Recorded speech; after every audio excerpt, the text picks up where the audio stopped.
আসসালামু আলাইকুম প্রিয় ভাই, প্লিজ ভিডিওটা উপর দিকে স্কিপ করার আগে একটিবার আমার কথাগুলো শুনুন।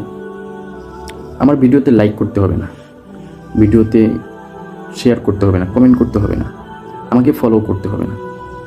জাস্ট আমার কথাগুলো একটু শুনুন। আমাদের মন মানসিকতা কোন পর্যায়ে চলে গিয়েছে?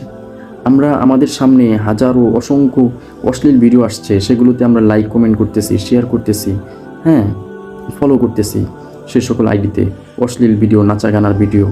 আমাদের মনে বিন্দু পরিমাণ কোনো আক্ষেপ থাকে না ওই সময়। আমাদের মনের ভিতরে একটু বাধা সৃষ্টি হয় না যে আমি এগুলো কী করছি, কোন ধরনের ভিডিওতে আমি লাইক কমেন্ট শেয়ার করতেছি, এর দ্বারা কি আমার ন্যূনতম কোনো ফায়দা হচ্ছে? অথচ আমার সামনে যখন একটা ইসলামিক ভিডিও আসছে, একটা দিন নিয়ে, ইসলাম নিয়ে, হ্যাঁ, একটা ভিডিও আসছে, তখন আমি সেই ভিডিওটিকে সুন্দর করে আস্তেই করে হাত দিয়ে স্কিপ করে উপরে ঠেলে দিচ্ছি। কেন ভাই এই বৈষম্য কেন? এটা কি আমার আপনার ইমানের দুর্বলতা, না কোন জায়গা থেকে হয়, নাকি আমার ভালো লাগে না? আহারে ভাই, আফসোস। আপনার সামনে যখন একটা ইসলামিক ভিডিও আসছে, একটা ইসলামিক ভিডিওতে আপনি যদি লাইক কমেন্ট শেয়ার করেন, এর দ্বারা অন্তত সব যদি নাও হয় অন্তত আপনি গুনাহ থেকে তো বেঁচে থাকতে পারতেছেন। কি দরকার আছে ভাই একটা অশ্লীল ভিডিওতে লাইক কমেন্ট করার?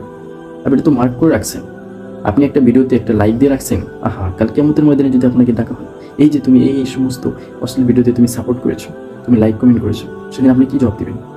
জবাব আছে আপনার কাছে? নেই, আমার কাছেও নেই।